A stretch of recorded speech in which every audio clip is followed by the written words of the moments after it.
Bienvenue à cette émission organisée par INCAT-Lab avec le soutien des laboratoires Abbott.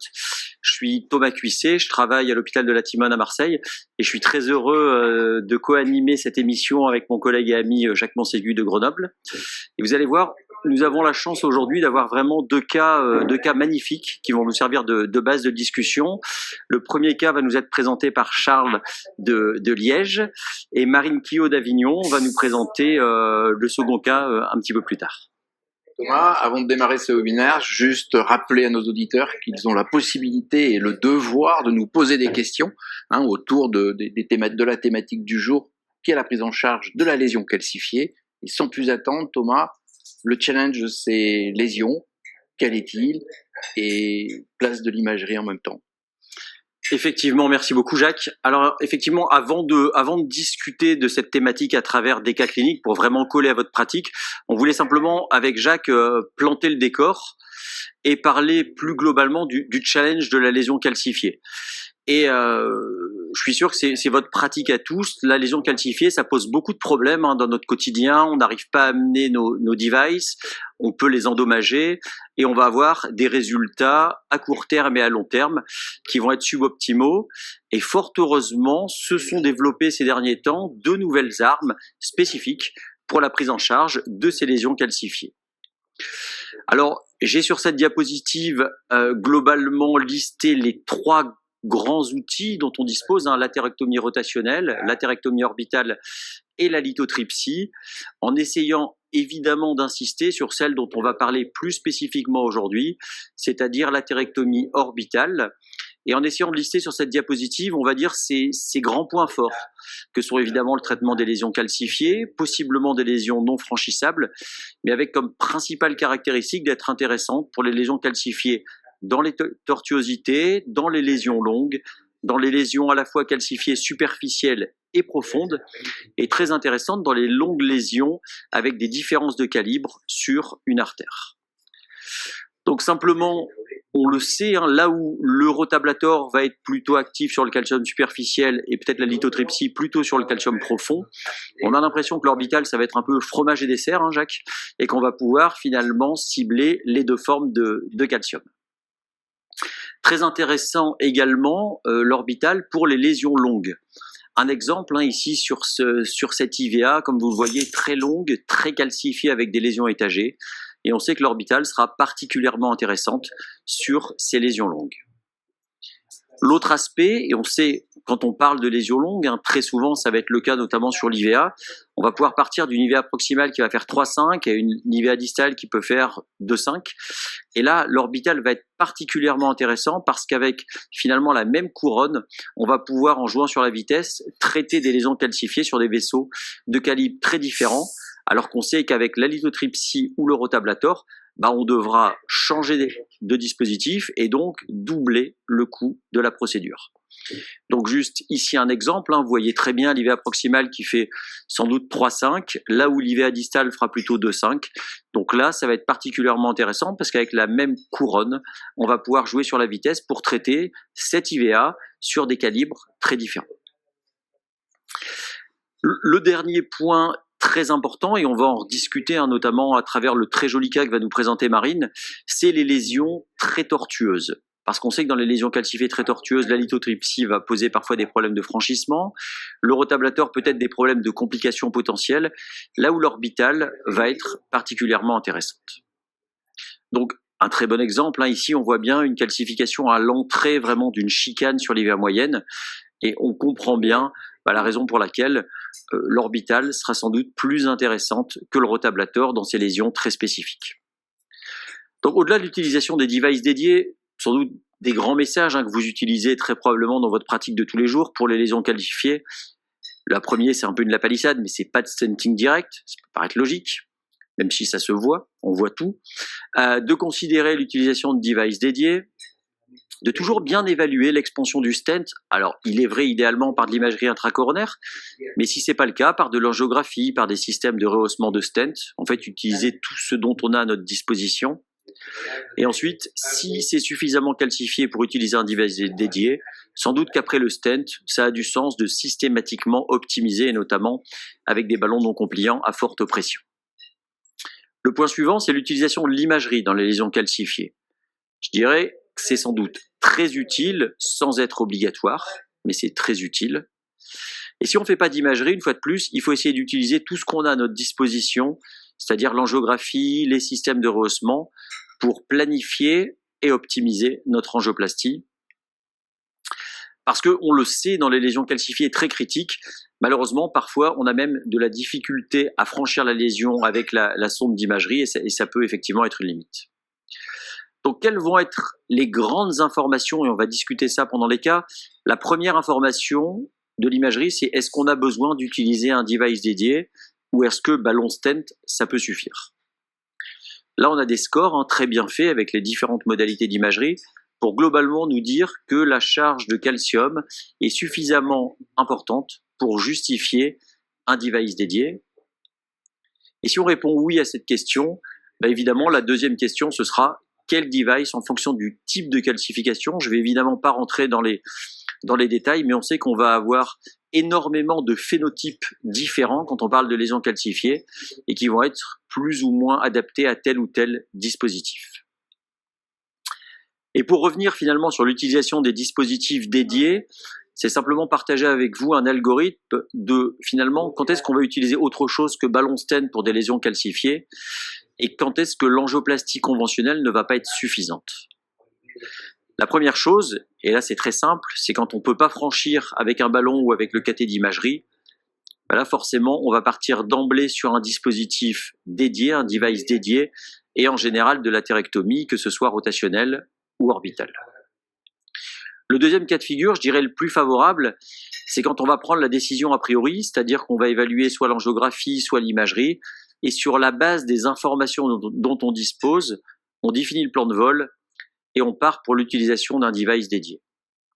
Mais parfois, peut-être par excès d'optimisme ou parce qu'on va trop vite, on pense que ça va être suffisant simplement avec un ballon et on se rend compte qu'on n'a pas une expansion optimale du ballon. Et ça va être le troisième cas de figure où on va utiliser un device dédié, mais de façon un peu non programmée. Donc juste pour terminer, et avant de lancer la discussion, c'est simplement partager avec vous un cas d'une coronaire droite, ici franchissable, longue, tortueuse, avec une lumière résiduelle relativement conservée, on est à peu près autour de 1,5, et ça nous semblait être pour nous une excellente indication d'atérectomie orbitale. Ces dispositifs, ils sont assez coûteux.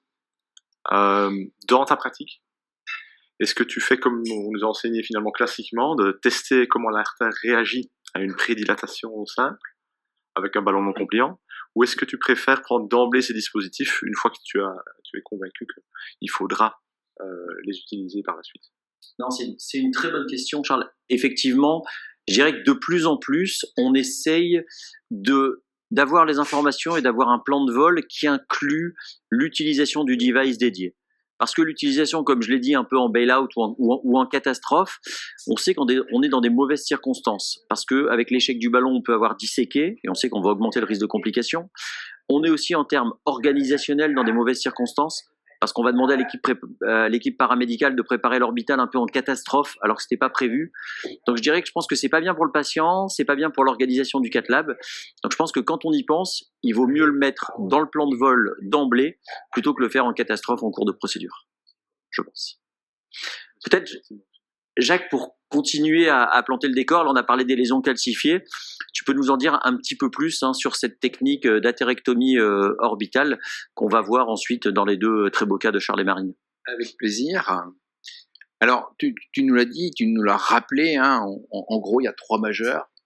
Trois majeurs, c'est le rota, plus de 30 ans d'âge, la lithotripsie qui est arrivée récemment, et puis l'atérectomie orbitale, arrivée en Europe de façon beaucoup plus récente, avec des mécanismes d'action qui sont vraiment totalement différents. Et c'est vrai que devant une lésion qui est très calcifiée, on va avoir trois solutions. Soit on va abraser la plaque, ça sera la part de l'atérectomie rotationnelle, soit on va casser la plaque pour rendre l'artère compliante et permettre de délivrer le stent dans de bonnes conditions, c'est la lithotripsie. Et puis, il y a l'atérectomie orbitale qui va mixer ces deux actions, à la fois une action de ponçage, d'abrasion, et aussi de rupture de la plaque calcifiée. Alors la tachycardie orbitale, elle a vraiment une particularité, c'est que c'est un système qui agit avec un double mécanisme d'action. Je l'ai rappelé, c'est un système d'atérectomie, avec grâce à une couronne qui est une couronne sertie de diamant, une couronne qui est excentrée et qui va être animée par la force centrifuge. Je ne vous rappelle pas la formule physique, mais vous voyez bien que cette force va être majeure dès lors qu'on va avoir une vitesse qui croît et sera aussi plus importante sur des petits vaisseaux et ça aura une part importante dans la sélection de nos patients. Cette action, elle est à la fois bidirectionnelle et elliptique. Bidirectionnelle, c'est qu'on va pouvoir amener sa couronne en antégrade, donc pour poncer de façon antégrade, mais aussi de façon rétrograde avec un safety sans risquer de bloquer sa couronne. Et tout ça aboutit effectivement à la réduction du calcium, comme vous pouvez le voir sur cette animation dans un tube de verre, où on voit que c'est vraiment une couronne qui est excentrique et qui vient poncer à 360 degrés. Et c'est ça qui est important dans la prise en charge de ces patients. 2 vitesses d'utilisation et ça va permettre de traiter des artères de 2,5 à 4 mm, parfois même un petit peu plus de 4 mm. Alors le deuxième mécanisme d'action, il est tout aussi important car cette action excentrique va développer des forces pulsatiles qui vont s'appliquer sur la paroi avec une action en profondeur et effectivement ça va casser la plaque calcifiée, un effet un petit peu lithotripsy-like, comme vous pouvez le voir avec des fractures que l'on individualise en OCT, mais plus intéressant sur cette artère cadavérique qui est massivement calcifiée. Vous voyez qu'elle ne se contracte pas avant la procédure et juste après la procédure, vous voyez qu'on a restitué une compliance à l'artère et vous pouvez imaginer qu'avancer un stent dans cette artère sera beaucoup plus facile. L'une de ces originalités, c'est cette action à 360 degrés.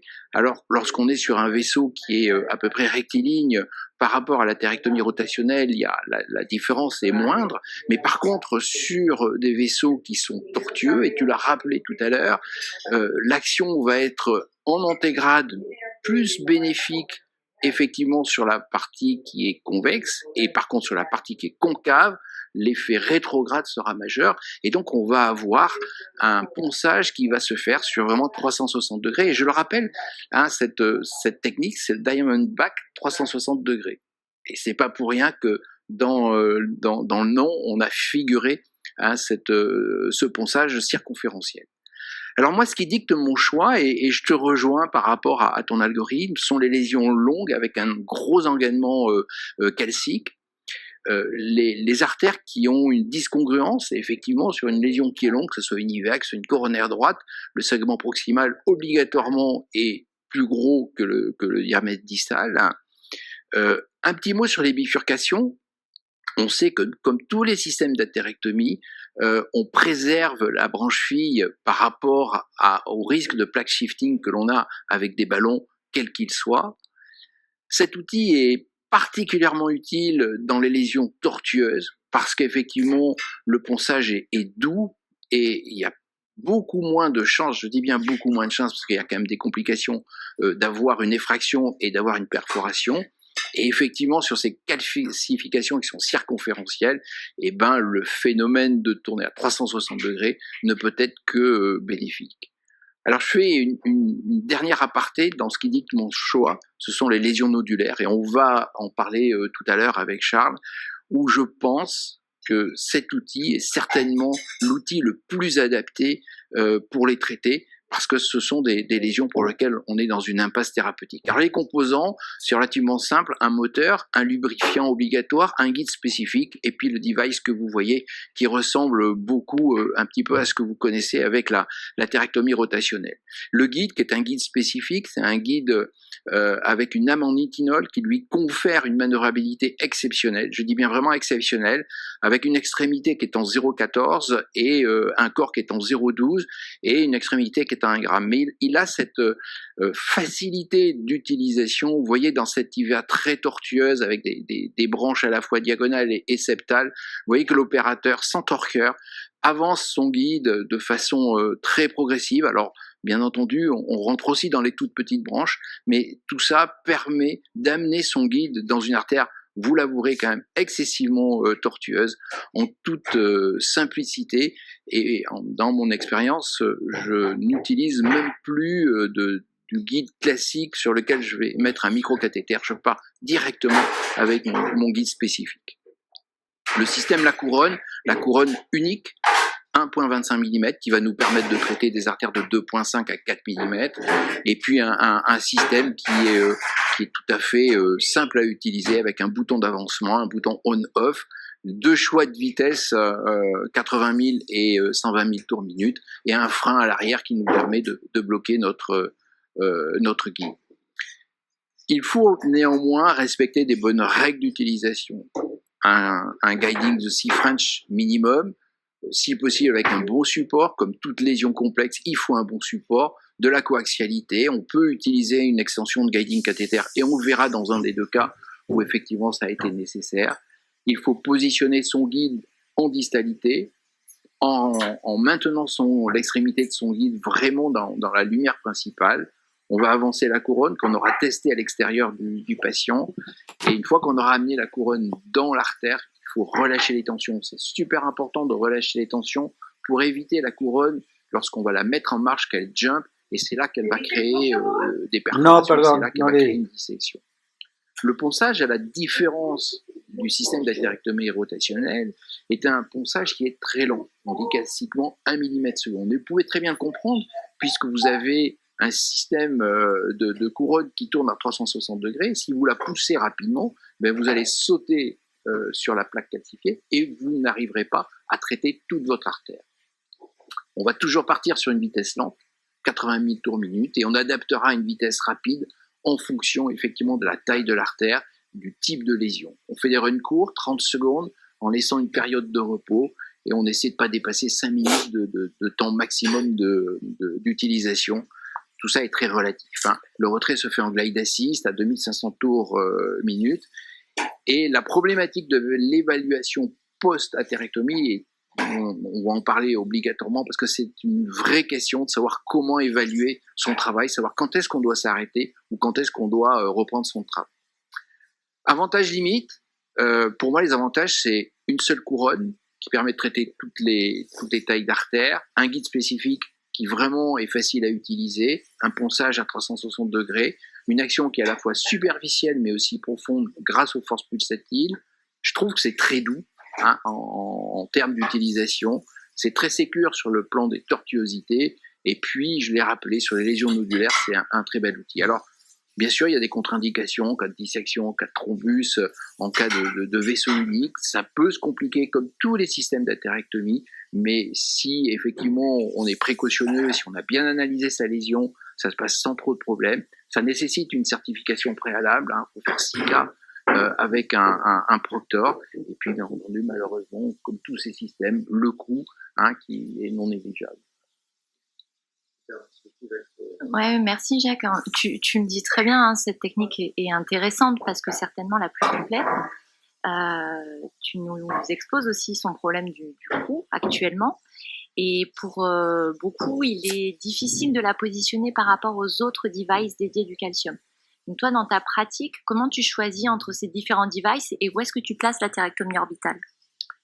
Alors, je crois que c'est une vraie question que tu poses, et je vais m'appuyer un petit peu sur essentiellement sur mes préférences. Mes préférences, l'athérectomie orbitale pour moi c'est pour la longue lésion, les lésions tortueuses, les lésions très calcifiées avec des calcifications profondes. Il est clair que ce n'est pas un outil de franchissement. Une lésion qui est critique, je pense que c'est pas le bon outil et il faut se tourner vers un système d'athérectomie rotationnelle. Il est clair que si on a un stent qui n'est pas ouvert, c'est pas la bonne technique puisque c'est une des contre-indications. Mais je crois que si on a une lésion calcifiée avec une dyscongruence, avec un magma calcaire sur une longue longueur, et je pense que c'est vraiment l'outil qui est certainement le plus adapté. Et en plus, la lésion nodulaire. Merci beaucoup, Jacques. C'est vrai je pense qu'on a bien planté le décor avec la problématique des lésions calcifiées, le positionnement effectivement dans l'arsenal thérapeutique de l'orbital. Donc je pense que maintenant on peut demander à Charles de plonger directement dans le sujet, dans la pratique avec le premier cas clinique. Et vraiment, je vous encourage à nous donner à envoyer vos questions, vos avis, vos suggestions pour rendre ce webinaire le plus interactif possible. Charles, s'il te plaît.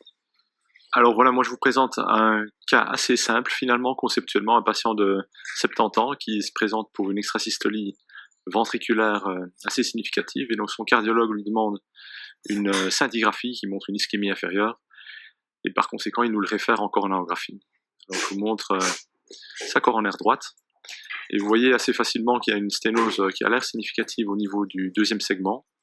Alors ce qu'on voit moins bien sur cette image, c'est qu'il y a en fait des clartés distalement à cette sténose-là, donc deuxième segment de deuxième partie du deuxième segment de la coronaire droite, pardon, et donc il nous évoque des nodules calcaires sous-jacents. Alors, on vient d'injecter notre patient, on a cette image-là. Est-ce que pour toi, tu t'arrêtes là, Thomas et Marine aussi? Est-ce que vous dégainez autre chose? Thomas, tu nous as dit que dans l'approche des lésions calcifiées, l'imagerie nous apportait un plus. Que fais-tu, Thomas? Je pense que c'est important. Je pense que l'imagerie est capitale, mais il faut quand même prendre le temps de lire l'angiographie. C'est vrai que parfois, on a un peu l'impression qu'on va regarder plus vite la coro parce qu'on se dit on va croire uniquement l'imagerie parce qu'on sait qu'on va pas y aller systématiquement. Je trouve que là déjà il y a beaucoup d'informations sur cette angiographie. C'est calcifié avant même qu'il y ait de l'iode. C'est calcifié de façon très longue. Il y a une lésion très critique de la coronaire droite moyenne qui explique indéniablement l'ischémie, mais on a l'impression que le calcium est réparti bien au-delà, en amont et en aval de cette zone critique. Donc, mon premier sentiment, même si on peut parler de sentiment, c'est qu'on va avoir besoin de faire sans doute un peu plus que ballon et stent. Et je pense que dans ma pratique, pour guider mon choix dans cette coronaire droite, je ferai de l'imagerie, je pense que je ferai de l'OCT pour évaluer effectivement la longueur du calcium, la répartition du calcium et décider de quel device je vais avoir besoin. Là, c'est vrai que ici, on n'a pas besoin de l'imagerie endocoronaire pour confirmer la présence de calcification sévère. Là, on l'a dit, souvent l'angiographie la sous-estime, mais là, c'est pas le cas. On voit que c'est sévère. Je suis d'accord avec toi, Thomas, sur le fait que l'imagerie pourra nous apporter des informations en termes de la répartition et le choix d'un outil le plus approprié. On va voir si on a des nodules. Tu le disais très très bien, une athérectomie orbitale pourrait être intéressante. Là, une autre information qu'elle pourra apporter, c'est le choix des landing zones, puisque on voit une sténose extrêmement serrée en partie moyenne, mais la plaque a l'air quand même de s'étendre, et c'est vrai que là, juste sur l'aspect angiographique, je pense que la landing zone est assez difficile à déterminer. Charles, écoute, j'ai l'impression que tout le monde est d'accord pour faire un petit peu plus que de l'imagerie angiographique classique. Voilà, on a juste un petit commentaire sur le chat, excuse-moi. Il y a quelqu'un qui nous suggère qu'au-delà du calcium, ça va avoir évidemment un intérêt en termes d'optimisation de l'angioplastie, c'est-à-dire pour les diamètres, etc. Et ça rejoint un peu ce que disait Marine sur effectivement les zones d'atterrissage. C'est surtout pour ça que je l'ai fait d'ailleurs. Enfin, on va montrer l'OCT sur la diapo suivante. C'est pour voir en fait l'effet de l'actérectomie aussi avant de poser le stent et voir jusqu'où on pouvait aller pour arriver en zone entre guillemets saine. Donc je vous montre l'OCT maintenant. Je vous rappelle, il va de proximal à distal. Et vous voyez qu'il y a énormément de relief dans cette artère au-delà de la sténose principale. Il y a des nodules, il y a aussi vraiment des plaques de calcaire quasi circonférentielles et sur quasi toute la longueur explorée en fait. Si on reprend ça par des séquences, je veux dire des images en style, on voit ici la lésion principale. Donc on a un nodule qui n'est pas très éruptif, mais qui a l'air assez sévère. Ensuite, juste après la sténose, on voit des nodules plus éruptifs. Donc on imagine difficilement atterrir son stent directement après la sténose dans ce genre d'anatomie. Et puis plus loin, on a quelque chose qui a l'air pas nécessairement plus sain, puisque c'est du calcium circonférentiel, mais on pourrait imaginer atterrir le stent là, mais c'est évidemment beaucoup plus loin dans l'artère. On peut s'arrêter là, Effectivement, Charles, je trouve que ton cas, les images sont absolument magnifiques, Et comme on le disait, l'OCT révèle bien plus de calcium que ce qu'on avait l'impression de voir en angiographie. Et je trouve que toute la beauté de ce cas réside aussi dans la co-registration, qui te permet de voir exactement à quel endroit sur ton angiographie correspond telle et telle image de calcium. Et ça va permettre de définir la technique pour la lésion calcifiée, les landing zones et tout ce dont on a parlé avant. C'est vrai que c'est un très très beau cas. Alors, Jacques, maintenant qu'on a allumé la lumière, c'est-à-dire qu'on a un peu plus que l'angiographie, on a commencé à discuter sur la base de l'angiographie du traitement de cette lésion calcifiée. Comment tu aborderais les choses à la vue justement de ces caractéristiques OCT? Alors c'est très simple. Je crois que dans un premier temps, on ne peut pas s'affranchir d'un outil spécifique. Je crois que là, l'imagerie endocoronaire est en appui. On est sur une grosse artère, on est sur une lésion qui est critique au segment 2. On est sur, encore une fois, ce que l'imagerie conventionnelle ne nous apportait pas, à savoir, juste derrière cette lésion, il y a un énorme nodule que tu caractérises d'éruptif. Je crois qu'il y a un gros nodule qui protrude, en tout cas dans la lumière du vaisseau. On est sur une lésion qui est très longue, sur une artère qui fait plus de 3,5, y compris en distalité. Je crois que si je suis l'algorithme que je vous ai présenté tout à l'heure, je vais aller vers une atérectomie orbitale sans vraiment aucune arrière-pensée. Donc finalement, l'OCT confirme bien avec 50% de circonférence, calcium très long, assez épais. Marine, quelle serait toi ton approche effectivement à la lumière de ces images OCT qui viennent corroborer ce qu'on avait quand même en angiographie? Moi, je suis à peu près du même point de vue que Jacques, à savoir, on a très bien montré en fait les caractéristiques techniques de l'atérectomie orbitale.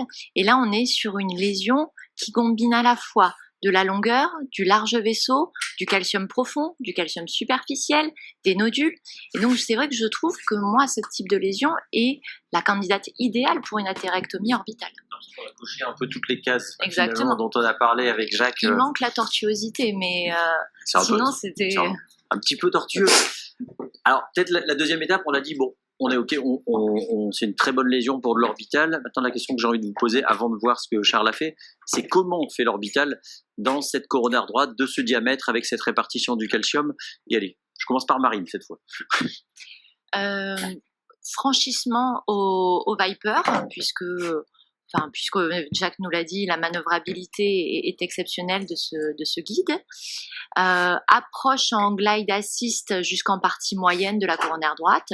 Franchissement, ponçage antérograde, basse vitesse, au son, contrôle angiographique tous les 3 runs. Probablement qu'il faudra pas mal de runs, et on le fait au son, enfin moi je le fais au son. Et après, je pense, beaucoup de runs, il faudra passer à de la haute vitesse puisqu'on est sur une artère de plus de 3,5 mm. Et donc, la haute vitesse sera intéressante pour finir le travail. D'accord. Jacques? Je ne rajouterai pas grand-chose, si ce n'est l'excellent support que Charles a déjà mis en place, puisqu'il est avec une aile. Effectivement, je crois que sur une lésion comme ça, il faut se donner toutes les chances de succès et avoir un bon support. Mais oui, je pense que je ferai exactement la même chose. Charles, je pense qu'on a un bon consensus. Allons maintenant voir comment tu as décidé de prendre en charge ce patient à Liège. J'ai juste un dernier commentaire avant de passer on a fait de l'atérectomie orbitale évidemment, mais on aurait pu imaginer de faire de l'atérectomie rotationnelle pour le nodule principal. Je crois que c'est ce qu'on aurait fait il y a quelques années. Maintenant, ma crainte aurait été je pense que la lésion principale aurait été bien traitée. Par contre, les nodules moins sévères, moins obstructifs, distalement, eux, n'auraient probablement pas été traités correctement. Et donc, on aurait finalement un problème d'expansion, non pas dans la lésion, mais juste après la lésion, en fait. Effectivement, Charles, c'est que parfois la zone la plus serrée n'est pas forcément la zone la plus à risque en termes de calcification. C'est pour ça que là, l'imagerie apporte beaucoup. Avec le risque de bloquer la fraise, parce qu'effectivement, parce que là, on serait parti sur une grosse fraise. En tout cas, il aurait fallu terminer au moins 1,75. Au moins 1,75. Il y avait quand même un risque d'avoir l'effet clapé. Est-ce que très objectivement, on ne voit pas bien en angiographie, hein. Sur l'angiographie, on ne voit pas ce nodule qui protrude dans la lumière. Ouais. Donc je vous montre notre stratégie. Donc comme on a dit, on avance un field workhorse pour faire l'OCT, ça on l'a déjà fait. J'ai décidé de traiter non seulement l'asténose, mais l'aval de l'asténose pour arriver dans une zone moins malade, c'est-à-dire moins nodulaire pour l'extrémité distale du stent. J'ai avancé directement le ViperWire comme on a suggéré tout à l'heure. Je n'ai pas mis de sonde de stimulation. J'ai d'abord fait du rétrograde et puis de l'antérograde avec à petite vitesse. Et puis je suis très rapidement passé à la haute vitesse. Et là, j'ai vraiment pris mon temps pour essayer de sabler un maximum de poncer un maximum tous ces nodules. Et puis j'ai refait un OCT. Et puis évidemment, prédilatation, implantation du stent, OCT, optimisation. Alors je vous montre l'image angiographique après atérectomie. Et qu'est-ce qu'on peut apprécier? On voit qu'on a un flux qui reste plus que correct. Et vous voyez qu'en fait, la lésion sténotique a déjà un aspect un peu différent. Je vous montre maintenant. Là, on peut peut-être discuter. Peut-être faire un stop, et ne serait-ce que de savoir, est-ce que une fois que parce que tu as angiographiquement un beau résultat, ouais, on a quelque chose, on a fait quelque chose, on a l'impression. On a été productif, au moins sur la lésion du segment 2, ça c'est évident. Est-ce qu'à ce moment-là, on décide de refaire un run d'OCT? La fibre est là. Thomas, toi, tu ferais quoi? Alors indéniablement, c'est beaucoup mieux en angiographie, donc c'est vrai qu'on a là le risque, c'est de se dire bon finalement ça va aller. Je pense qu'il faut bien qu'on garde à l'esprit sur la sténose. Je pense qu'on a fait le travail. Je pense que si j'utilise et j'utiliserai un run de CT post-atérectomie, notamment pour aller vérifier le nodule en aval de la zone critique. Parce qu'on sait très bien, comme on le disait, que c'est la zone où on risque d'avoir potentiellement une mauvaise expansion du stent et puis après se retrouver à devoir être très agressif dans les stratégies d'optimisation. Donc, et puis comme tu le disais, Jacques, on a le matériel sur la table. Je pense que ça fait sens de voir si on peut passer à l'étape d'angioplastie conventionnelle ici. Marine, tu aurais la même attitude? Non, moi j'avoue que j'aurais vérifié l'efficacité de notre atérectomie par l'inflation à un ballon à basse atmosphère pour vérifier qu'on a pu traiter. J'aurais été certainement peut-être un peu déçue par l'imagerie, mais on voit qu'on a eu une efficacité, un impact. Donc non, moi j'aurais inflaté un ballon, j'aurais défini de toute façon la stratégie d'angioplastie sur le run pré-atérectomie et je l'aurais mise en pratique là pour faire le run post-PCI. Je vais rebondir sur ta stratégie d'évaluer la lésion avec un ballon. Donc là, rappelle-nous, un ballon avec un ratio 1 pour 1. 1 pour 1. Un ballon non compliant. Non compliant, gonflé à 6 atmosphères. Là, ce qui est intéressant, c'est le monter directement sur le Viper. C'est certes un peu plus encombrant, mais au moins, on vérifie l'efficacité de notre ponçage. Et l'idée, c'est de surtout ne pas créer de dissection.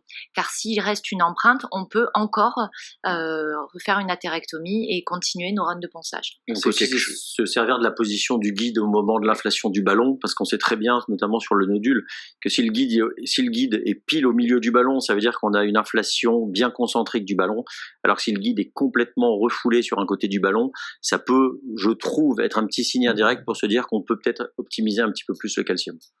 Et mettre 90 degrés en deux incidences, pour aller dans ton sens. Voilà, donc moi j'ai préféré faire un OCT à nouveau, donc on va regarder ce que ça donne. Donc le voici. Là vous voyez la lésion principale et puis la suite. Et finalement, quand je l'ai fait, le jour où je l'ai fait, peut-être pas tout le temps que j'ai eu après pour revoir les images, mais j'étais assez déçu en fait. Donc je trouve que c'est bien de le faire l'OCT, mais encore faut-il pouvoir l'interpréter. Et je trouvais que finalement, je vous montre ici ce nodule un peu éruptif. Pour tout le temps que j'ai passé à haute vitesse dessus, j'avais pas l'impression d'avoir fait un grand effet. J'avais l'impression que c'était toujours là. Mais en y regardant bien, on voit par exemple ici plus distalement, à 5-6 heures sur l'image OCT à droite, vous voyez qu'il y a un manchon, une gaine qui a été faite par l'atérectomie. Donc sur la distalité, j'étais un peu mitigé sur le résultat. Par contre, au niveau de la lésion principale, là c'est assez impressionnant. On a vraiment fait une gaine et un manchon d'atérectomie assez profond, probablement qu'on a même fragilisé en profondeur quand on regarde le calcium. Et donc là j'étais assez content du résultat. Alors ensuite, on a mis un stent de 3,5-38 qu'on a post-dilaté jusqu'à 4 mm. Et je pense que le résultat angiographique est globalement plutôt satisfaisant par rapport à la classification qu'on avait vue initialement. Maintenant, regardons un peu à l'OCT ce que ça donne, parce que je trouve que souvent, on est parfois très heureux en imagerie, en coronarographie, et puis lorsqu'on fait l'imagerie intracoronaire, on est souvent assez déçu. Alors je vous montre l'OCT en question. Et déjà, on voit sur le profil que ça a l'air assez satisfaisant comme ouverture. Maintenant, quand on regarde ici, finalement, on se dit qu'on a une expansion qui est pas si mal, qui est même très satisfaisante, avec une apposition qui est correcte par ailleurs. Si on regarde maintenant quelques séquences individuelles, on voit donc, comme je disais, cette belle ouverture, finalement une artère bien ronde, circonférentielle, avec quand même des fractures qui sont apparues, donc après postdilatation et le stent. Donc on ne voit pas les fractures après l'atérectomie, mais on les voit une fois qu'on a fait on a mis de la haute pression dans le vaisseau. Donc sur l'image de gauche, vous avez une fracture à 9 heures, et sur l'image de droite, vous avez une fracture à 10 heures qui sont assez évidentes. Ici, ça c'est quelque chose que je ne m'attendais pas à retrouver. Donc, on a vu que les nodules n'avaient pas été complètement ablatés, mais ce qu'on constate ici, c'est que en fait le nodule est repoussé. Alors probablement ça c'est un effet de l'atérectomie avec des fractures profondes qui fait que le nodule se retrouve repoussé. Il prend avec lui le reste de l'architecture du vaisseau et donc on a finalement une malapposition résultante.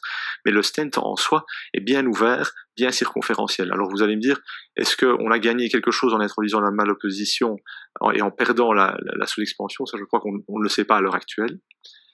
Et puis par contre, au niveau de la lésion cible, là je trouve que le résultat est vraiment intéressant, puisque on voit que la lésion principale a vraiment été non seulement ablatée, mais en plus le stent s'est mis dedans et s'est ouvert comme un livre, et donc on a vraiment une belle image à ce niveau-là. Je vous montre d'ailleurs ici sur 3 séquences l'évolution de ce nodule prise plus ou moins à la même hauteur. Donc vous voyez le nodule avant, ensuite après atérectomie, et puis après stenting. Donc vraiment un bon résultat, je trouve, de la technique. Merci beaucoup, Charles. C'est vrai que c'est un cas absolument magnifique d'optimisation et de guidage par l'imagerie. Et c'est vrai que de superposer comme ça les images avant, après orbital, et après stenting. Peut-être juste bien rappeler les critères que tu utilises pour l'optimisation en OCT après. C'est apposition, expansion, dissection. Les complications, évidemment. Donc ça, c'est surtout sur les edges du stent, et puis dans le stent lui-même, je regarde essentiellement expansion à position. Ici, en fait, dans ce cas-ci, vous l'aurez peut-être vu, il y avait même une zone un peu anévrismale dans le vaisseau, donc ça, j'ai été la chercher avec un ballon un peu plus gros, chose que j'ai pu faire grâce à l'OCT. Je crois que ça aurait été plus difficile de sizer tout ça sans imagerie, mais c'est essentiellement ces points-là que je regarde. D'accord. Il y a 2 questions très intéressantes, mais je pense qu'il faut faire circuler parmi vous. La première, on a un patient stable, et la question qui nous est posée, c'est est-ce que tu optimises un peu la stratégie antiplaquettaire après ce genre d'angioplastie un peu plus complexe sauf si tu fais que des angioplasties comme ça, mais je pense pas. Alors, à titre personnel, moi, j'essaie de rester assez classique pour ce genre de choses. Je pense qu'ici on a un bon résultat, on a l'imagerie pour nous conforter. Donc moi je fais 6 mois de clopidogrel en plus de l'aspirine. Standard. Il y a quand même un risque hémorragique derrière aussi. Je crois qu'on a des bons stents maintenant, la stérilisation doit se faire à partir d'images comme ça. Donc moi je ne change pas ma stratégie. Et dans la même idée, Marine, le patient arrive finalement sur la table pour une chorodiagnostic. Donc très souvent ils ne sont pas pré-traités par du P2Y12. Quand tu découvres ce type de lésion, est-ce que tu le fais ad hoc ou est-ce que tu prends le temps de le préparer par des antiplaquettaires et d'expliquer au patient, ou tu le fais dans la foulée comme une angioplastie standard? Non, de plus en plus, chez les patients qui sont stables, on a des critères de sévérité, des critères de difficulté, de complexité. Moi, c'est vraiment typiquement le genre de patient qu'on reconvoque, notamment pour définir un plan A, un plan B, un plan C. Et puis, quand vous avez vos programmes, que vous avez de nombreux patients planifiés sur une demi-journée, ce type de patient, s'il prend déjà beaucoup plus de temps qu'il n'était prévu, on n'y va pas avec les mêmes envies, les mêmes engagements et les mêmes résultats. Je veux dire que c'est des patients pour lesquels il faut savoir dédier du temps de qualité pour bien faire les choses. Hein. Jacques, sur ce point-là? Alors là, complètement d'accord. Je crois qu'il ne faut surtout pas se lancer dans une angioplastie aussi complexe que celle-là. Si le patient n'est pas préparé, je pense que... Ouais, pré-traité, préparé, et avoir son plan de vol, comme tu dis. Le patient préparé et l'opérateur et l'équipe. Bien sûr, complètement. Non, c'est un choix de procédure qui me semble vraiment plus que pertinent. Et dans le même ordre d'idée, finalement, c'est l'autre question. Si on pense à l'avant, c'est-à-dire est-ce qu'il faut le faire ad hoc? On va dire plutôt non. Il faut sans doute le préparer. Qu'est-ce qu'on fait de l'après? C'est-à-dire que la question, c'est est-ce qu'on peut le laisser sortir comme une angioplastie ambulatoire classique, ou est-ce que vous seriez un peu plus frileux dans ce cas-là? Alors personnellement, je pense que ça dépend comment ça s'est passé. Comme ça. Ce patient, on en est là, la droite, t'es extrêmement content, tout le monde se congratule dans la salle. Holographiquement, je suis très, très content, mais bon, quand on fait de l'orbital, que ce soit avec quand on fait de l'atérectomie, pardon, que ce soit avec l'orbital ou le rotationnel, on a quand même souvent, parfois, un flux ralenti, un petit décalage transitoire, des douleurs. En fonction de comment la procédure s'est déroulée, je vais ajuster. Je crois que le patient qui a eu des douleurs après la procédure. Mais une procédure qui se passe bien comme celle-là. On va dire vraiment le patient dont on parle aujourd'hui. Je crois que si on a un beau résultat angiographique, que le patient va bien, qu'il n'y a pas de modification électrique, etc., moi je pense que c'est un patient qui peut encore sortir le jour même. Marine ? En tout cas, c'est dans les habitudes que j'ai prises historiquement. Nous, on fait pareil, hein, c'est intéressant. Marine ? Nous, on les garde pour pouvoir faire la troponine post-angioplastie des registres. C'est une bonne question. Je fais la même chose. Mais la question, c'est est-ce qu'on attend le résultat de la troponine post-angioplastie pour décider si oui ou non on laisse partir ces patients? Parce que c'est vrai que, comme tu dis, il n'y a aucun retard de flux, le résultat est absolument impeccable, mais on est assez surpris des chiffres de troponine parfois. Est-ce que ça changera quelque chose de le garder et de voir cette troponine? Nous, on met tous nos patients dans le très joli registre e-force que pilote Jacques. Et très franchement, je ne regarde pas les troponines. Et c'est vrai qu'en dehors d'un patient qui ressouffre, qui va modifier l'électro, nous on les laisse sortir. On ne va pas les contrôler sur un chiffre de troponine. Je crois qu'on ne traitera pas une troponine élevée. On va traiter un patient qui a une troponine élevée, qui a des douleurs, qui a des modifications électrocardiographiques, etc. Mais effectivement, pour la sécurité, peut-être de l'opérateur aussi. Peut-être, ouais. Hein, moi, je les garde une nuit. Nous, on les fait sortir un peu comme vous, mais c'est intéressant de voir qu'on a un peu des approches. En tout cas, c'était un très beau premier cas. Magnifique cas. Je crois que voilà, ça résume quand même que l'angiographie conventionnelle ne suffit pas pour apprécier certaines lésions. 2, que sur une lésion telle que tu nous l'as montré, d'une coronaire droite, qui est une grosse coronaire droite, qui est calcifiée superficiellement, en profondeur, avec des nodules, il faut un outil spécifique, et que là, on a bien vu quand même que l'outil spécifique, qui est l'atérectomie orbitale, a permis de traiter ce patient avec un succès vraiment de procédure magnifique. Bravo. Merci. On enchaîne sur le cas de Marine, qui va nous présenter un cas tout aussi sexy. Merci Jacques. Alors oui, je vais vous présenter le cas de cet homme de 63 ans qui avait été admis dans mon service il y a un petit moment maintenant pour une décompensation cardiaque gauche inaugurale. C'est un patient qui était cachectique, gros isolement social, qui n'avait pas vu de médecin depuis toute sa vie. Vous imaginez un contexte éthylotabagique plus que modéré. Et un patient qui arrive, parce que c'est vrai que depuis des mois, il n'arrive plus à respirer jusqu'à venir au stade de l'orthopnée. Lors de son hospitalisation, on a malheureusement découvert une masse pulmonaire suspecte et une cirrhose œnolique non sevrée. Cependant, devant la découverte de la fraction d'éjection qui était très altérée chez ce patient, 30%, j'ai réalisé un bilan angiocoronarographique. Vous voyez qu'avant toute injection, on constate une coronaropathie qui est massivement calcifiée, avec des calcifications circonférentielles qui s'étendent du tronc commun gauche ostial jusqu'à l'IVA tout apical.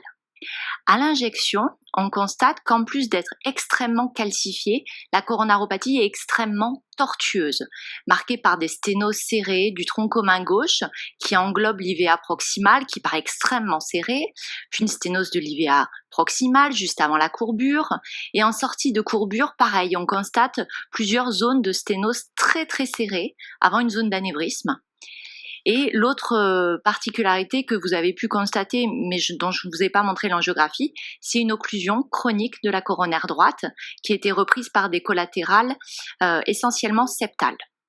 Donc ce patient qui avait une coronaropathie tritronculaire massivement calcifiée avec une dysfonction ventriculaire gauche sévère a été présenté au staff médico-chirurgical et les chirurgiens, en concertation avec les anesthésistes, au vu de la précarité de son état général, au vu de ses comorbidités, ont décidé de récuser le patient à une prise en charge chirurgicale. Et donc j'ai dû réaliser l'angioplastie de ce patient. Et donc avant que je vous expose la stratégie d'angioplastie que j'avais réalisée chez ce patient, j'en profite pour partager avec vous ce dossier et savoir ce que vous auriez fait personnellement pour ce patient. Moi je vois que le soleil a vignonné, il est quand même dangereux. Bon, bref, on a une lésion massivement calcifiée qui démarre du tronc commun, qui va jusqu'à l'IVA distale sur un gros vaisseau, avec deux belles branches diagonales, avec un tronc commun associé, une lésion qui est massivement calcifiée, engainée, avec une lésion qui est plutôt tortueuse, et avec cette particularité d'avoir dans sa distalité, en regard de la deuxième diagonale, une formation anévrismale qui vient un petit peu complexifier aussi la donne. Donc, pour toutes ces raisons, si je reprends mon algorithme de tout à l'heure, je ne vois pas comment traiter différemment cette lésion calcifiée que par autre chose que l'atérectomie orbitale. Je crois que voilà, la lithotripsie n'a pas sa place. Il faudrait utiliser plusieurs ballons, et encore, je suis même pas certain qu'on pourrait délivrer les impulsions. Le rotage, je m'y aventurerai pas parce que on a une lésion quand même qui est très tortueuse. Et là aussi, il faudrait certainement utiliser plusieurs tailles de fraises pour arriver à traiter l'ensemble de ces lésions. Moi, je suis d'accord. Hein. Je pense qu'on est vraiment dans une complexité anatomique extrême. Hein. Là, je pense que Marine, tu nous as gâtés. Et je pense que c'est aussi une bonne illustration parce qu'on parlait tout à l'heure de la place de l'imagerie.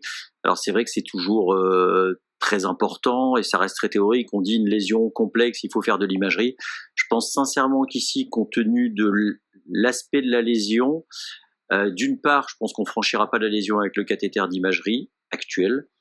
D'autre part, si on veut faire de l'OCT, on sait qu'on va être occlusif, on n'aura pas de flux et donc on n'aura pas d'image de qualité.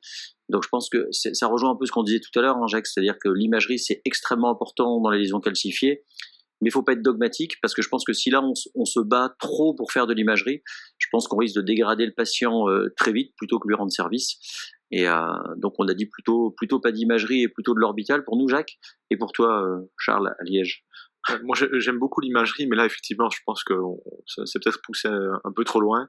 Comme vous l'avez dit, pour la stabilité du patient, il y a probablement une insuffisance rénale associée, étant donné qu'il a une dysfonction circulatoire. Donc, je ne ferai pas d'imagerie, en tout cas, avant de traiter. Peut-être après, pour optimiser.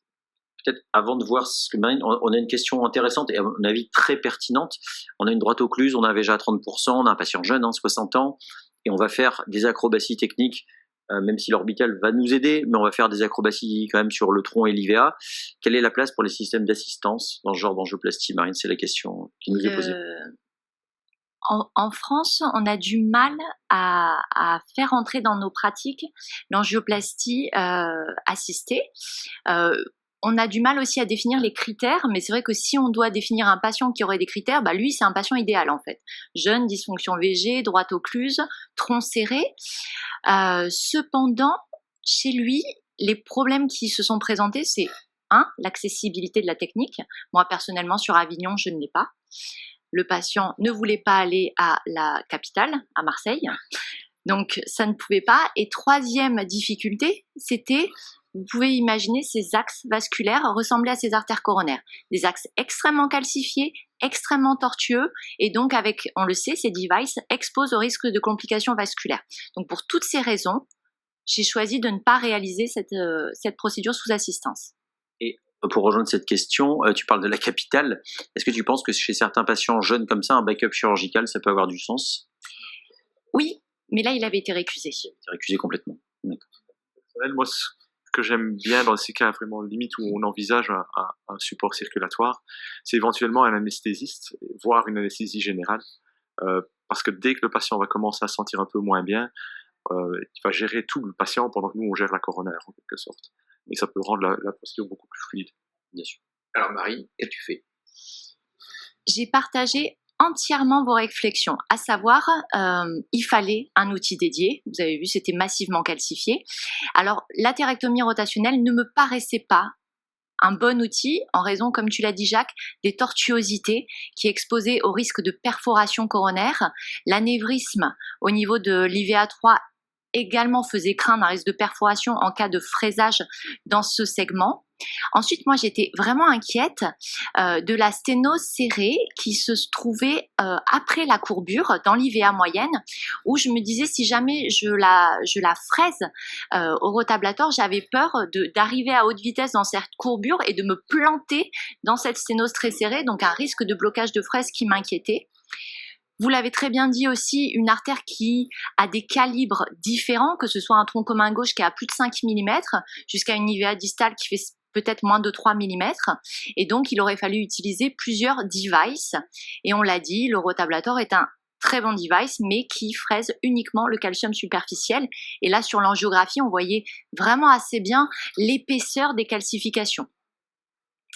Ensuite, je suis vraiment d'accord avec vous sur le fait que la lithotripsie ne paraissait pas envisageable chez ce patient. La grande longueur de lésion et les différents diamètres d'artères auraient nécessité l'utilisation de nombreux ballons de lithotripsie. Et à l'époque, en plus, c'était encore les 80 pulses, donc des ballons supplémentaires.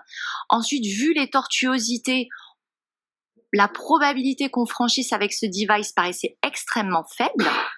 Et une réflexion que je m'étais faite et que je craignais, c'est la mauvaise tolérance hémodynamique en cas d'inflation prolongée du ballon de lithotripsie sur ce tronc commun gauche chez ce patient dont la coronaire droite était occluse et avec une dysfonction ventriculaire gauche sévère. Donc à ce stade, le seul outil qui me paraissait faisable chez ce patient était la thérectomie orbitale. Faisable, mais pourquoi en plus idéal?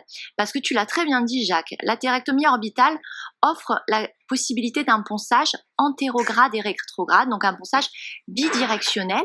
Et là, ça me permettait de diminuer mon risque de blocage d'un device dans cette sténose très serrée en sortie de courbure. Ensuite, on l'a dit, c'est un système, comme il a un mouvement elliptique, il permet d'abraser dans les calcifications, que ce soit convexes et des concavités. Et là, clairement, on a un réseau qui est tellement tortueux qu'on cherche à utiliser ceci. L'avancement qui est très très lent, et comme tu l'as très bien dit, c'est un ponçage doux, nous expose certainement à un moindre risque de perforation de l'artère, malgré les tortuosités sévères. Une seule couronne pour tout ce segment d'artère, et ça c'est extrêmement séduisant dans des contextes économiques qui nous poussent à avoir des dépenses raisonnées.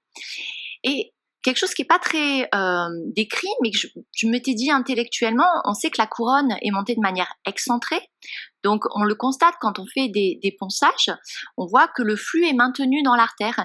Et je me disais que probablement la tolérance hémodynamique de ce device sur le ponçage du tronc commun gauche et de cette IVA qui reprend la coronaire droite serait peut-être meilleure. Donc vous l'avez compris, j'ai réalisé une athérectomie orbitale. Mais en termes de technique, et là je voudrais partager avec vous, on a évoqué la basse vitesse, la haute vitesse, les temps de ponçage, l'abord antérograde, rétrograde, savoir comment vous auriez abordé cette artère avec ces différentes zones à risque de perforation. C'est vraiment une artère qui est parfaite pour réfléchir à l'utilisation optimale de la technique, hein, comme l'a montré Jacques. Moi, alors, la première chose, c'est qu'il y a deux zones, je dirais, de calibre différentes. Il y a l'IVA plutôt proximale, moyenne et l'IVA distale. Donc, je pense que dans la portion proximale, du fait de la tortuosité, je pense que j'essaierai de franchir cette chicane en glide assist et je commencerai en petite vitesse en rétrograde pour réduire le risque de complications sur la partie proximale. Donc, je pense que je commencerai en rétrograde sur la partie proximale. Ensuite, je ferai la partie distale uniquement en petite vitesse parce qu'on est sans doute sur une IVA qui fait 2.5 et enfin je finirai sur la partie proximale en grande vitesse parce que là on est plutôt sur une IVA qui fait autour de 3 et 3.5. Voilà, ce serait ma stratégie. Oui, je crois que c'est une stratégie qui est assez raisonnée. On est vraiment sur une artère qui est très hostile, c'est le moins que l'on puisse dire. Je crois qu'effectivement tu l'as souligné avec un segment proximal qui est un segment de gros calibre qui nécessitera à un moment donné de passer sur une grande vitesse, et un segment moyen distal qui lui doit faire un 3.0, 3.25 au maximum, et donc effectivement je resterai sur de la basse vitesse. Je serai très méfiant du sac anévrismal, et donc j'éviterai d'aller dans ce sac anévrismal de façon, en tout cas en antégrade, donc je prendrai vraiment cette lésion de façon rétrograde. Il faut savoir que le système de glide assist est un système dont on parle assez peu dans la période de formation. Alors, ça permet effectivement à cette couronne d'avancer très gentiment, sans poncer, en toute sécurité, permet en même temps de relâcher les tensions. Et on a souvent tendance à imaginer qu'on va jamais passer la couronne avant d'avoir poncé en antégrade. Eh bien, si, Alors, ça passe. et que ça passe très très bien. Donc, il faut vraiment alterner l'antégrade, le rétrograde, et vraiment servir du glide assist. Voilà, il y a trois vitesses. En fait. Il y a 2 vitesses qui permettent de traiter et une vitesse qui permet d'avancer ou de reculer. Et Tu auras à peu près la même approche. Oui. Absolument, parce que comme on a dit, en fait, le problème qu'on a, si on se dit qu'on veut faire idéalement du rétrograde d'abord, on risque de clure en fait l'artère proximalement. D'où l'idée que je trouve vraiment bien de ablater en proximal et puis descendre en distal, faire du rétrograde là, et puis finir avec la grande vitesse en proximal. Marine, dis-nous tout. Alors tout d'abord, on en a parlé, d'assister ce patient pour permettre la procédure. Donc je l'ai assisté sous dobutamine et noradrénaline branchée en sentinelle. J'ai choisi un cathéter guide en 7 French, bien que l'orbital soit faisable en 6 French, mais c'était plus pour faciliter l'angioplastie du tronc commun gauche qui était large. Je n'ai pas non plus guidé ma procédure par une imagerie endocoronaire. Et quant au ponçage, j'ai réalisé en fait un ponçage de la partie proximale vers la distalité, puisque en effet le tronc commun gauche, l'IVA, était vraiment très serré. J'avais peur d'être occlusif avec mon device. Et donc, j'ai réalisé un ponçage à basse vitesse dans cette partie tronc commun gauche IVA. Puis ensuite, j'ai chanté un peu la courbure, là en jaune. Et puis après, le segment 2, c'est celui qui m'inquiétait le plus en fait en raison de l'anévrisme distal, en raison du caractère très serré de la lésion. Je l'ai abordé en glide assist avec un ponçage rétrograde et j'ai envisagé de poncer à haute vitesse le premier segment. La première étape a été de franchir la lésion grâce au guide, le Viper Wire, et vous pouvez le voir, comme on l'a abordé, la manœuvrabilité de ce guide en itinol est vraiment exceptionnelle, et je le dis aussi, exceptionnelle. Et vous pouvez voir que dans cette anatomie extrêmement tortueuse, j'ai pu assez facilement en fait descendre ce guide sans système d'échange jusqu'en distalité de l'artère. Pas que le guide. Oui. Ensuite, première étape a été de partir de la proximalité vers la distalité. Donc, j'ai fait le ponçage antérograde du tronc commun gauche vers l'IVA avec des runs de 30 secondes, comme tu l'as dit. Une vitesse d'avancement qui est extrêmement lente et vous pouvez le voir que malgré les tortuosités, la couronne ne saute pas, la couronne avance vraiment tranquillement avec peut-être un faux sentiment de sécurité, mais on voit que ça ne bouge pas. On a eu un contrôle angiographique qui doit être réalisé tous les 3 runs pour vérifier qu'il n'y a pas de complications qui feraient arrêter l'atérectomie. Et j'ai été surprise de constater que pendant tous les runs de ponçage, la tolérance hémodynamique a vraiment été exceptionnelle avec une tension qui se maintenait chez ce patient pourtant extrêmement fragile. Donc ensuite, j'ai poncé avant la courbure l'IVA proximale à basse vitesse et avec, vous voyez, le contrôle angiographique tous les 3 runs, avec le device qui est présent dans la coronaire, hein, donc vous voyez monter de manière excentrée avec un flux qui est maintenu. Et ensuite, comme on l'a dit, j'ai abordé le 3e segment en aval de la courbure de manière rétrograde pour pouvoir me localiser par rapport à cet anévrisme et poncer la sténose très serrée à rétro, et puis après la réaborder en antéro après plusieurs runs qu'il avait déjà bien abrasé. Et le contrôle angiographique, vous pouvez le voir, toujours le device, donc on peut comprendre au vu de ces aspects angiographiques, la très bonne tolérance du device dans toute l'artère. Ensuite, j'étais complètement d'accord avec vous, on avait une artère de plus de 3 mm de diamètre sur le tronc commun gauche, sur l'IVA proximal, donc j'ai choisi de compléter la procédure par des runs antérogrades, également rétrogrades, sur le tronc commun gauche IVA, guidés essentiellement par le son, donc je crois qu'il y a eu 5 ou 6 runs sur cette partie-là pour compléter le travail. Ensuite, on a déjà abordé la notion d'évaluer l'efficacité de notre atérectomie orbitale et c'est ce que j'ai fait par l'inflation à basse pression de plusieurs ballons non compliants adaptés à chaque fois au diamètre de l'artère avec un ratio 1 pour 1. Là, j'ai confirmé qu'il n'y avait pas d'empreinte résiduelle. Et ensuite, vous pouvez, je vous le mentionne, le temps d'inflation du ballon sur le tronc commun gauche ont été extrêmement courts puisque, comme on le suspectait, la tolérance hémodynamique était vraiment très mauvaise sur les inflations au ballon.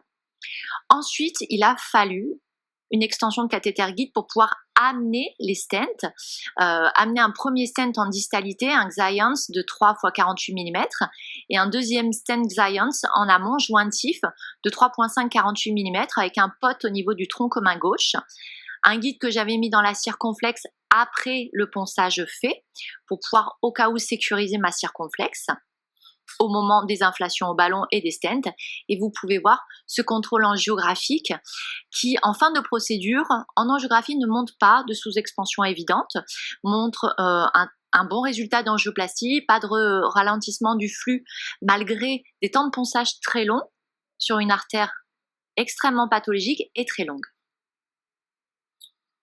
Très joli cas. Marine, peut-être il y a une question, c'est sur la gestion des bifurcations, parce qu'en fait là dans ce cas finalement tu as fait tronc IVA, donc il y avait la CX, et puis tu as fait l'IVA, on a vu qu'il y avait quand même une belle diagonale.